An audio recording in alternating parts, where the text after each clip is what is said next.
So hey guys, welcome to bright medico. Start करने वाले हैं सिंपैथोमिमेटिक एजेंट। ये लेक्चर 3 होने वाला है हमारा। क्या मेडिसिनल केमिस्ट्री फर्स्ट का बी फार्म फोर्थ सेमेस्टर का ये पार्ट है। तो प्रीवियस लेक्चर में हमने जो है रिसेप्टर्स के बारे में बात किया था। अल्फा और बीटा रिसेप्टर मैंने बहुत ही डिटेल से क्लियर किया। अगर आपने वो लेक्चर नहीं देखा है तो मेरी आग्रह आप जरूर से देखें, आपको बेहतरीन से समझ में आने वाला है।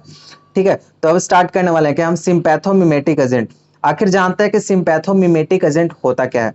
सिंपैथोमिमेटिक एजेंट या फिर इसको ड्रग बोल लेते हैं, जो क्या करता है, इसको एड्रीनर्जिक ड्रग भी कहते हैं, क्योंकि एड्रीनर्जिक ड्रग वही काम करता है जो कि एड्रीनर्जिक न्यूरॉन से निकला हुआ न्यूरोट्रांसमीटर काम करता है। स्टिमुलेंट होता है जो मिमिक करे action of sympathetic nervous system.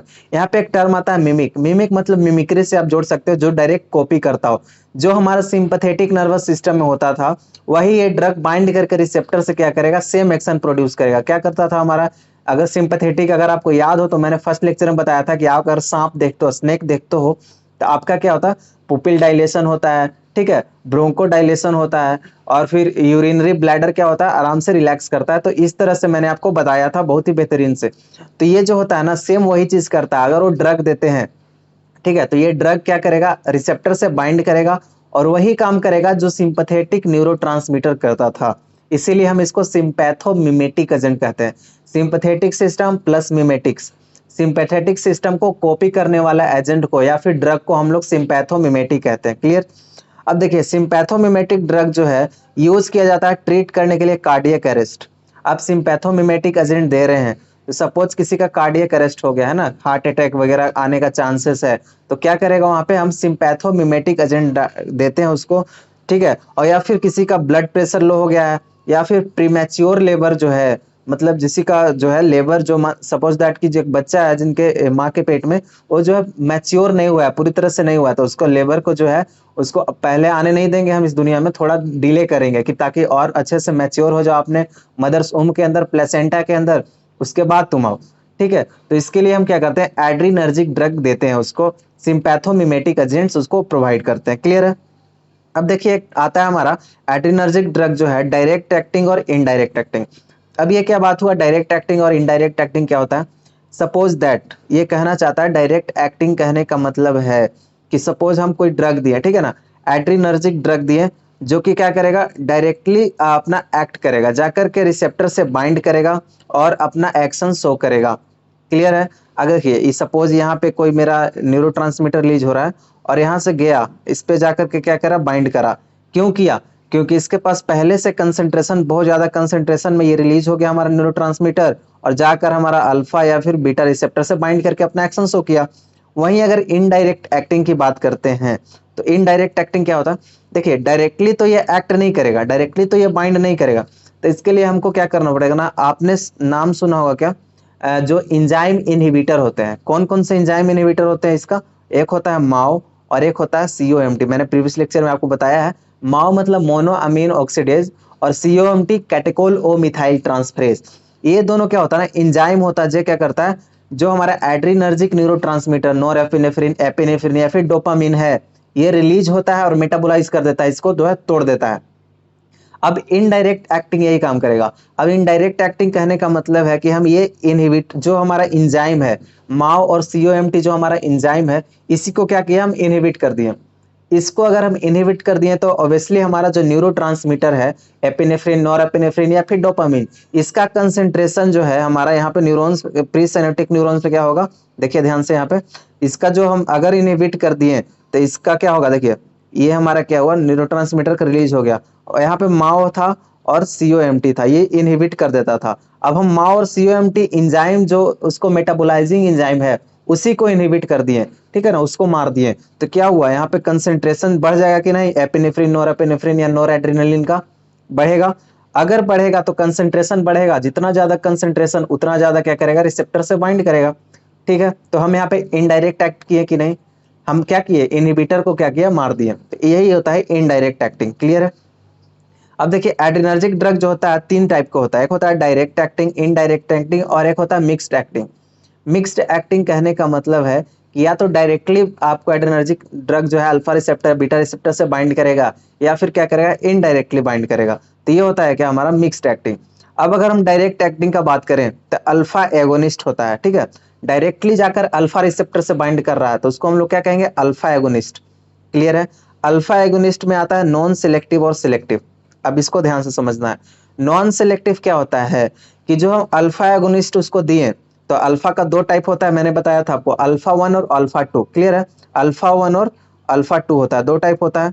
अगर हम उसको अल्फा एगोनिस्ट दिए तो क्या हुआ, नॉन सिलेक्टिव है, या तो जब ये ड्रग दिए हैं तो इससे भी बाइंड कर सकता है, इससे भी बाइंड कर सकता है। क्लियर है। इसको कोई सिलेक्शन इसका नहीं हुआ कि ये कहाँ जाएगा, मतलब एक ड्रग देते हैं तो या तो अल्फा से बाइंड करेगा या अल्फा 2 से, इसीलिए इसको हम अल्फा एगोनिस्ट कह दिए और नॉन सिलेक्टिव कहें, मतलब अल्फा 1 अल्फा 2 दोनों में से किसी से बाइंड कर सकता है। लेकिन जैसे आप एग्जांपल देखो तो एपिनेफ्रिन हो गया, नॉर एपिनेफ्रिन हो गया, अल्फा 1 से भी बाइंड कर सकता है, अल्फा 2 से भी बाइंड कर सकता है। लेकिन अगर सिलेक्टिव की बात करते हैं तो सिलेक्टिव जो होगा ना, या तो अल्फा 1 पे बाइंड करेगा या फिर अल्फा 2 पे बाइंड करेगा, इसीलिए इसको हम सिलेक्टिव कहें। सिलेक्टिव क्योंकि याद समझ में आ गया आपको। सिलेक्टिव इसलिए कहें क्योंकि या तो अल्फा 1 पे बाइंड करा या अल्फा 2 पे, मतलब किसी एक रिसेप्टर से ही बाइंड करेगा, दो रिसेप्टर से बाइंड नहीं करेगा। ठीक है। तो अल्फा 1 एगोनिस्ट में कौन आ गया, फेनाइलेफ्रिन और मेथोक्सामिन, ये सब जो ड्रग है इसको हम लोग डिटेल से पढ़ने वाले हैं आगे। अल्फा 2 एगोनिस्ट, अल्फा 2 एगोनिस्ट कहने का मतलब है कि वो ऐसा ड्रग जो कि सिर्फ अल्फा 2 रिसेप्टर से ही बाइंड करता है, अल्फा 1 पे भी नहीं, सिर्फ अल्फा 2 रिसेप्टर से बाइंड करता है। क्लोनिडीन हो गया, गुनाफेसिन, गुनाडबैग, ठीक है, डेटोमिडीन, रोमिफिडिन, मेटोपिडिन, ये सब जो हो गया हमारा अल्फा 2 एगोनिस्ट हो गया। वहीं अगर मिक्स्ड की बात करें तो मिक्स्ड मतलब अल्फा बीटा दोनों पे बाइंड कर सकता है, इसका कोई अपना रोल नहीं है। ठीक है। मिक्स्ड एक्टिंग हो गया, इफेड्रिन हो गया, मेफेंट्रीमीन हो गया, मेटार्मिनोल हो गया, ये सब क्या है हमारा मिक्स्ड एक्टिंग है। क्लियर। अब हम बात करते हैं कि इसका अल्फा एगोनिस्ट तो हो गया हमारा डायरेक्ट एक्टिंग में, एक होता है हमारा बीटा एगोनिस्ट। ठीक है ना, बीटा एगोनिस्ट होता है। अब बीटा एगोनिस्ट क्या करता है, इसमें भी दो टाइप का होता है, सिलेक्टिव नॉन सिलेक्टिव, समझ रहे हो आप। जो बीटा एगोनिस्ट जो हमारा बीटा रिसेप्टर से बाइंड करता है उसको हम क्या कह देंगे, सिलेक्टिव कह देंगे। मतलब बीटा 1 सिलेक्टिव हो सकता है, बीटा 2 सिलेक्टिव हो सकता है, बीटा 1 एगोनिस्ट हो सकता है, बीटा 2 एगोनिस्ट हो सकता है। लेकिन अगर नॉन सिलेक्टिव रहा तो या तो बीटा 1 या बीटा 2 दोनों में से किसी पे बाइंड कर सकता है। इसका नॉन सिलेक्टिव का एग्जांपल आइसोप्रोटेरेनोल और एपिनेफ्रिन, और सेलेक्टिव में बीटा 1 एगोनिस्ट का example dobutamine, beta 2 agonist terbutaline, salbutamol, इसको अल्ब्यूटेरोल भी कहते हैं। क्लियर है। मेटाप्रेट्रोनोल और रिटोरिडिन। अब हम बात करने वाले हैं मैकेनिज्म ऑफ एक्शन, मतलब ये कैसे सिंपैथोमिमेटिक जो ड्रग देते हैं ये कैसे अपना एक्शन शो करता है, इसका मैकेनिज्म क्या है। ठीक है ना, इसके बारे में बात करने वाला है। तो देखिए ध्यान से, सिंपैथोमिमेटिक ड्रग जो होते हैं एजेंट होते हैं जो जनरल मिमिक करता है response due to stimulation of sympathetic nerve. Sympathomimetic drug मैंने बताया आपको क्या करता है, मिमिक करता है action of sympathetic nervous system का एक्शन को कॉपी करता है। अगर क्या करता है, सब चीज जो हमने बताया था आपको, स्नैक देख के आप क्या कर सकते हो, आपका मुंह सूखने लगेगा, आपका पुपिल डायलेट करेगा, है ना, हार्ट रेट बढ़ जाएगा, इस तरह से ये क्या करता है, सेम रिस्पॉन्स ये भी देता है। This agent are able to directly activate adrenergic receptor को क्या करता है, डायरेक्टली एक्टिवेट करता है या फिर इनडायरेक्टली एक्टिवेट करता है। इनडायरेक्टली एक्टिवेट समझ रहे हो आप, मैंने बताया कंसेंट्रेशन बढ़ा दो। कैसे कंसेंट्रेशन बढ़ेगा, आप जो इनहिबिटिंग एंजाइम था उसको मार दो, इनहिबिट कर दो, मेडिएटर्स ऑफ सिंपैथेटिक। ठीक है। अब हम बात करते हैं क्या जो है ACR मतलब स्ट्रक्चर एक्टिविटी रिलेशनशिप जो होता है हमारा, उसके बात करते हैं सिंपैथोमिमेटिक एजेंट का। तो अब देखो तो ये क्या है, सिंपैथोमिमेटिक एजेंट है। अब हम बात करते हैं पहला सब्स्टिट्यूशन ऑफ किसका, फेनाइल रिंग। अगर हम फेनाइल रिंग का सब्स्टिट्यूशन करेंगे तब क्या होगा, ध्यान से देखना आपको। फेनाइल रिंग का ये हमारा क्या है, एक फेनाइल रिंग है और ये हमारा इथाइलिन ब्रिज है, CH2 जो है इथाइलिन ब्रिज है, और एक अमीनो ग्रुप है। ठीक है, अमीनो ग्रुप है, ये हमारा क्या है, अमीनो ग्रुप है। अब पहला था direct acting adrenergic drug contain hydroxyl group. अब जो डायरेक्ट एक्टिंग होते हैं, जो डायरेक्ट एक्टिंग एड्रेनर्जिक ड्रग होते हैं उनमें क्या होता है, हाइड्रोक्सिल ग्रुप होता है मेटा एंड पैरा पोजीशन पे। मेटा एंड पैरा पोजीशन यहाँ पे कौन होगा बताइए clearly. Meta and para position पे aromatic ring and beta hydroxyl group of correct orientation, ध्यान देना है यहाँ पे आपको। देखिए यह जो है हमारा स्ट्रक्चर क्या है, ये हमारा ऑर्थो है ना, इस ये जो हमारा लगा है इससे ये होगा ऑर्थो पोजीशन, ये हो गया मेटा, और ये जो हो गया हमारा क्या हो गया, पैरा पोजीशन। तो मेटा और पैरा पोजीशन पे मेरा क्लियरली OH ग्रुप आपको दिख रहा है, दो OH ग्रुप, और अल्फा ये जो हमारा इससे डायरेक्टली अटैच कार्बन को अल्फा कार्बन बोल दिए और इससे अटैच कार्बन को बीटा कार्बन। तो बीटा से जो OH ग्रुप है उसको बीटा हाइड्रोक्सी, तो ये क्या रहता है, जनरली हमको रहता है। ठीक है, तो ये क्या रहेगा, नॉर एपिनेफ्रिन का एग्जांपल है। वहीं पे अगर एपिनेफ्रिन की बात करते हैं तो बीटा पे हाइड्रोक्सी ग्रुप हो जाएगा और क्या हो जाएगा, बस बीटा पे हाइड्रोक्सी ग्रुप, सब चीज सेम रहता है। क्लियरली देखिए नॉरएपिनेफ्रिन का स्ट्रक्चर है ये वाला, मेरा ये वाला जो स्ट्रक्चर है उसमें क्या है, मेरा नॉरएपिनेफ्रिन का स्ट्रक्चर है। और एपिनेफ्रिन का स्ट्रक्चर में बस एक चीज चेंज होता है कि जो हमारा NH है इससे हमारा जो है CH3 आकर अटैच हो जाता है, एक और मिथाइल ग्रुप अटैच हो जाता है, जिसका बहुत अच्छा सिग्निफिकेंस है, हम आपको तुरंत आगे बताने वाले हैं। और देखिए सेकंड है जो हमारा रिप्लेसमेंट ऑफ कैटाकोल बाय रिसोर्सिनोल। अब कैटाकोल क्या होता है, कैटोलकोल मैंने आपको बताया था कि जो हमारा रिंग है, ठीक है, जो हमारा बेंजीन रिंग है उस पर 2 कंसेक्यूटिव पे डायरेक्टली OH ग्रुप अगर लगा हुआ है तो इसको हम क्या कह दिए, कैटाकोल रिंग कह दिए। और अगर वहीं पे एक OH ग्रुप क्या हो जाएगा हमारा, यहाँ पे आकर अटैच हो जाता है, ठीक है। ऑर्थो एक दूसरे का कैसा पोजीशन है दोनों, ये हमारा ऑर्थो, सपोज यहाँ से लेते हैं हम, तो ये हमारा ऑर्थो, ये हमारा मेटा, और ये जो अटैच है पारा। तो एक दूसरे के ऑर्थो और पैरा डायरेक्टिंग जो हमारा OH ग्रुप रहेगा उसको रिसोर्सिनोल कहते हैं। आप क्लियरली देख सकते हो जो हमारा ये 1 पे अटैच है और ये हमारा 3rd पे अटैच है, तो इसको हम रिसोर्सिनोल कहें। तो कैटाकोल को अगर हम रिसोर्सिनोल से रिप्लेस करें, मतलब कैटाकोल के जगह रिसोर्सिनोल रखते हैं तो बीटा 2 सेलेक्टिविटी बढ़ा देता है, ठीक है। बीटा 2 सेलेक्टिविटी मतलब बीटा 2 रिसेप्टर से और अच्छे से बाइंड करता है, और डिक्रीज कर देता है क्या, मेटाबॉलिज्म बाय COMT। अगर जो हमारा COMT आता था, कैटाकोल ओ मिथाइल ट्रांसफरेज हमको आता था, और टेरब्यूटोलिन को क्या करता, जो हमारा था उसको मेटाबोलाइज कर देता। लेकिन जो हमारा इसके कारण अगर रिप्लेसमेंट किए कैटाकोल और रिसोर्सिनोल्स को अगर रिप्लेस करने के कारण इसको मेटाबोलाइज नहीं कर पा रहा COMT, और उसका ड्यूरेशन ऑफ एक्शन अगर मेटाबोलाइज नहीं करेगा तो क्या होगा, ड्यूरेशन ऑफ एक्शन बढ़ेगा। नॉरएपिनेफ्रिन अच्छे से रिलीज हो रहा है हमारा साइनेप्टिक क्लेफ्ट में, और उसको कोई मेटाबोलाइज करने वाला, उसका कोई मारने तोड़ने वाला है ही नहीं, तो क्या करेगा, राज करेगा उतने जगह पे, उसका कंसेंट्रेशन ज्यादा बढ़ेगा तो अपना एक्शन ज्यादा शो करेगा, ठीक है। अब बात आता है कि क्यों ऐसा होता है कि COMT उसको मार नहीं पाता है। तो अगर आप स्ट्रक्चर ध्यान से देखो तो आप क्लियरली यहाँ पे देख सकते हो, क्या देख सकते हो कि जो हमारा ये स्ट्रक्चर है, यहाँ पे क्या है, हमारा बल्कि ग्रुप लग गया है ना, C पे CH3 आ गया। अब देखिए COMT जो होता है कैटाकोल ओ मिथाइल ट्रांसफरेज, ये कौन सा, कैटाकोल ओ मिथाइल ट्रांसफरेज नाम से पता चल रहा है कि कौन सा रिंग को मेटाबोलाइज करता, कैटाकोल रिंग को मेटाबोलाइज करता, ठीक है। ये जो हमारा कैटाकोल रिंग है इसको मेटाबोलाइज करता है। और एक आता है माओ, मैंने आपको बताया था माओ, माओ क्या आता है, मोनोअमीन ऑक्सीडेज। मोनोअमीन ऑक्सीडेज क्या करता है, ये अमीनो ग्रुप को जो होता है मेटाबोलाइज करता है ना। मोनोअमीन ऑक्सीडेज एक अमीन ग्रुप उसको मेटाबोलाइज करता है। ये दोनों का खास सिग्निफिकेंस है। कैटाकोल ओ मिथाइल ट्रांसफेरेज में क्या करता था, कैटाकोल को मेटाबोलाइज करता था, बस करता है, इतना याद रखना आपको। और मोनोअमाइन ऑक्सीडेज किसको करता था, अमाइन ग्रुप को। तो अगर आप देखो ध्यान से यहाँ पे, तो ये बल्कि ग्रुप लगा हुआ है, ठीक है। बल्कि ग्रुप लगाने के कारण क्या होगा, COMT यहाँ पे नहीं आ पाएगा। इसको क्यों नहीं आ पाएगा, क्योंकि यहाँ पे अस्टेरिक हिंड्रेंस आ जाएगा। आपको ना CH3 दिख रहा है, लेकिन आप 3D ओरिएंटेशन सोचो तो कितना H हर 3 जगह, इसका हाइड्रोजन, ठीक है, इसका हाइड्रोजन 3 जगह लगा रहेगा, इसका हाइड्रोजन 3 जगह, इसका हाइड्रोजन, कितना ज्यादा कॉम्प्लेक्स स्ट्रक्चर बन जाएगा, और बल्कि ग्रुप का फॉर्मेशन होगा, जिसके कारण माओ और COMT इसके अंदर आ ही नहीं पाएगा। अगर नहीं आ पाएगा तो मेटाबोलाइज नहीं कर पाएगा, अगर मेटाबोलाइज नहीं कर पाया तो इसका ड्यूरेशन ऑफ एक्शन क्या होगा, बढ़ जाएगा। क्लियर है, तो यही होता है हमारा इसका बेहतरीन से। अब इसी से आप इतना समझ लो कि आप देखो यहाँ पे, अब इसी कंसेप्ट को यहाँ अप्लाई करते हुए आप नॉरएपिनेफ्रिन और एपिनेफ्रिन को देखो। नॉरएपिनेफ्रिन में क्या है हमारा, यहाँ पे NH2 ग्रुप लगा हुआ है, ठीक है, NH2 ग्रुप लगा हुआ है। और अगर एपिनेफ्रिन की बात करते हैं तो यहाँ पे CH3 ग्रुप लगा हुआ है। तो अब बताइए जल्दी मेटाबोलाइज कौन होगा, कौन होगा। अब क्लियरली नॉरएपिनेफ्रिन बता दोगे कि जल्दी से मेटाबोलाइज हो जाएगा, क्योंकि इसके बाद इसको कोई जो है बचाने वाला नहीं है। लेकिन यहाँ CH3 कुछ तो स्टेरिक हिंड्रेंस प्रोड्यूस करेगा, इसीलिए एपिनेफ्रिन का ड्यूरेशन ऑफ एक्शन ज्यादा होता है देन नॉरएपिनेफ्रिन से, इतना याद रखना। एपिनेफ्रिन या फिर इसको क्या बोल सकते हो आप, एड्रीनर्जिक, मतलब एड्रीनलिन भी बोल सकते हो। एपिनेफ्रिन एड्रीनलिन दोनों सेम चीज है, कंफ्यूज नहीं होना। और नॉर एपिनेफ्रिन और नॉर एड्रीनलिन दोनों सेम चीज है। तो CH3 होने के कारण इसका ड्यूरेशन ऑफ एक्शन ज्यादा होता है। क्यों ज्यादा होता है, क्योंकि जो है COMT इसको आने नहीं देता है। क्यों नहीं आने देता है, क्योंकि यहाँ पे क्या है, अस्टेरिक हिंड्रेंस है। अगर नहीं आने देगा, अस्टेरिक हिंड्रेंस है, तो क्या मेटाबोलाइज नहीं करेगा। अगर मेटाबोलाइज नहीं करेगा तो कंसेंट्रेशन बढ़ेगा, कंसेंट्रेशन बढ़ेगा तो ड्यूरेशन ऑफ एक्शन, मतलब काम करने का टाइम उसका ज्यादा होगा, है ना, ज्यादा देर तक वो टाइम से काम करेगा। क्लियर। अब अगर हम बात करते हैं तो देखिए reflexes of meta hydroxyl of catechol increase beta two selectivity and decrease metabolism by सीओएमटी।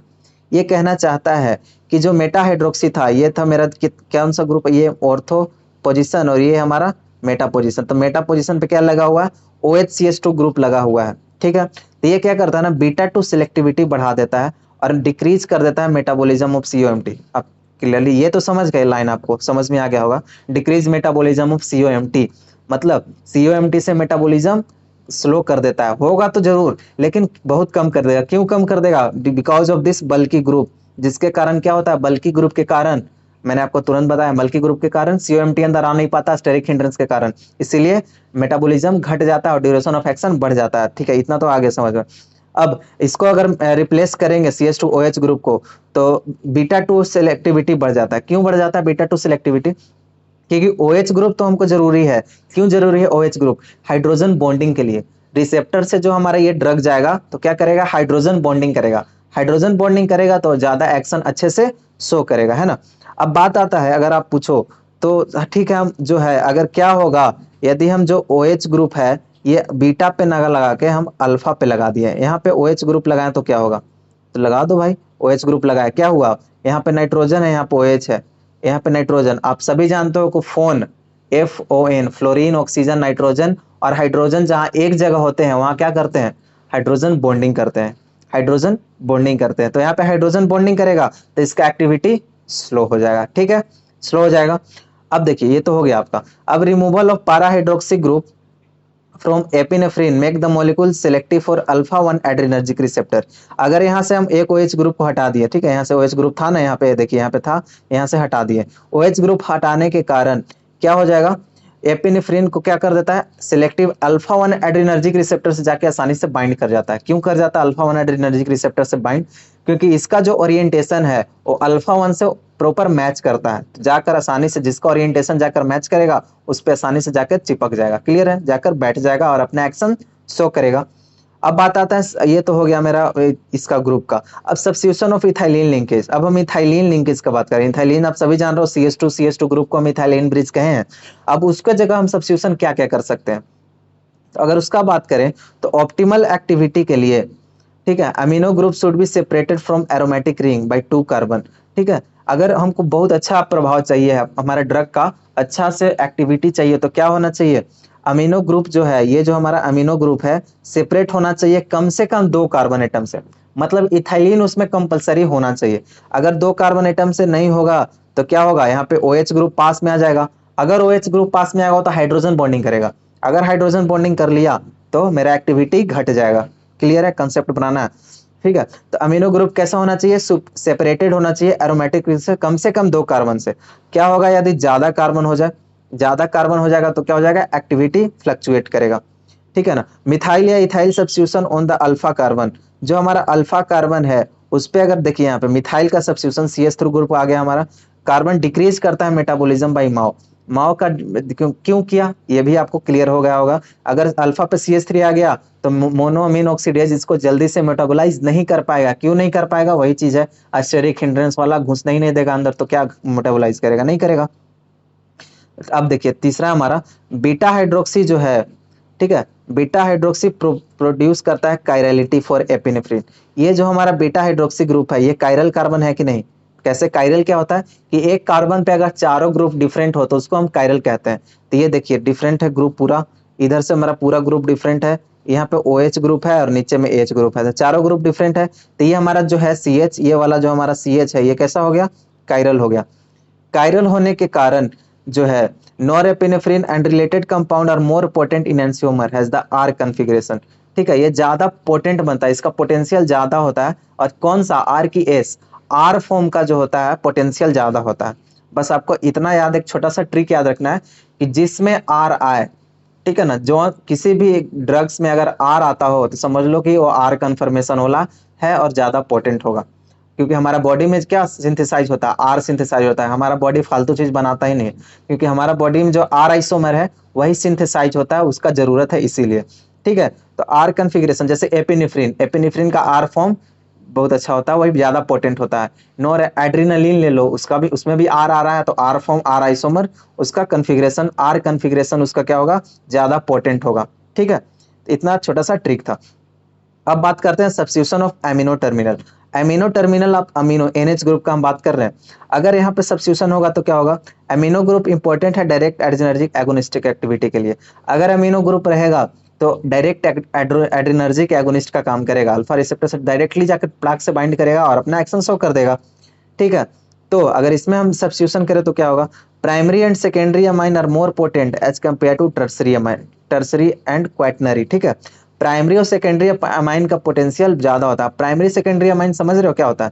Primary amine बोले तो देखिए, ये जो हमारा है, ये 2 कार्बन से अटैच है, देखिए ध्यान से, ये जो हमारा 2 कार्बन से अटैच है, जिसके कारण इसको हम क्या कह दिए, सेकेंडरी अमाइन कह दिए।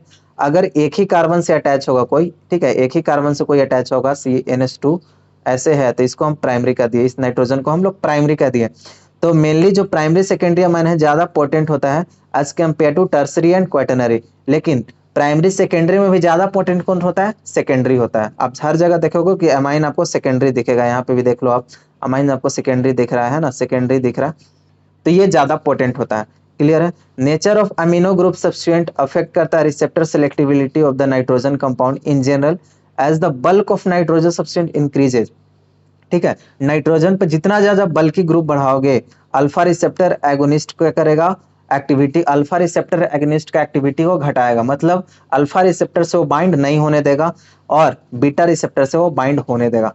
क्योंकि जितना ज्यादा बल्की ग्रुप रहेगा उतना ज्यादा बीटा रिसेप्टर उसको अपनी ओर खींचेगा। और जब भाई बाइंड हो जाए, प्रॉपर ओरिएंटेशन है, क्योंकि उसका कॉम्प्लेक्स स्ट्रक्चर होता है, बीटा वन का जो रिसेप्टर होता है ना, उसका कॉम्प्लेक्स स्ट्रक्चर होता है, तो इसीलिए बल्की फॉर्म को ज्यादा अलाउ करता है, अपने ऊपर एक्सेप्ट करता है। क्लियर है? और क्या होगा, बीटा रिसेप्टर एगोनिस्ट एक्टिविटी को बढ़ाएगा। बस यहाँ आप एक चीज और ऐड कर सकते हो कि मोनोअमीन ऑक्सीडेज इसको इनहिबिट नहीं करेगा और ड्यूरेशन ऑफ एक्शन बढ़ जाएगा। ठीक है ना, ड्यूरेशन ऑफ एक्शन बढ़ जाएगा। और as the bulk increases it increases beta two selectivity. ठीक है, वही चीज है, जितना ज्यादा बल्क ग्रुप बढ़ाओगे, देखिए बल्क ग्रुप मतलब CH पर CH3 2 आ गया, यहाँ पे 3 CH3 आ गया, तो बल्क ग्रुप बढ़ रहा है। ठीक है, बल्क, तो बीटा टू सिलेक्टिविटी भी क्या होगा, बढ़ेगा, है ना। Larger substitution on amino group decrease metabolism of MAO. मैंने आपको बताया कि जितना ज्यादा सब्स्टिट्यूशन होगा अमीनो ग्रुप का, क्योंकि मोनो अमीन ऑक्सीडेज माओ जो है किसको इनहिबिट करता था, अमीन ग्रुप को इनहिबिट करता था। लेकिन वहीं पे ज्यादा अगर सब्स्टिट्यूशन हो जाए, ज्यादा बल्की ग्रुप बन जाए, तो क्या हो जाएगा, उसको घुसने ही नहीं देगा माओ को, यहाँ जो माओ आया उसको इसके अंदर जाने ही नहीं देगा। अगर जाने ही नहीं देगा तो इसको इनहिबिट बिल्कुल नहीं करने वाला। ठीक है, तो अब हम बात करेंगे आगे drug acting on sympathomimetic agent, कौन कौन से ड्रग है, वो बहुत ही डिटेल लेक्चर करेंगे। तो होप सो आपको ये लेक्चर समझ में आएगा। अगर आपको कहीं छोटा सा भी डाउट होता है तो आप कमेंट बॉक्स में जरूर करो, मैं आपको तुरंत आंसर करूंगा। ठीक है, डाउट रहना नहीं चाहिए, कंसेप्ट क्लियर होना चाहिए। और अगर आप चैनल पर नए हैं तो सब्सक्राइब करना बिल्कुल ना भूलें। अगर आपको क्वालिटी नोट्स चाहिए तो इसके लिए आप हमारे वेबसाइट पे विजिट कर सकते हैं www.brightmedico.com और पढ़ते रहें। All the very best, thank you.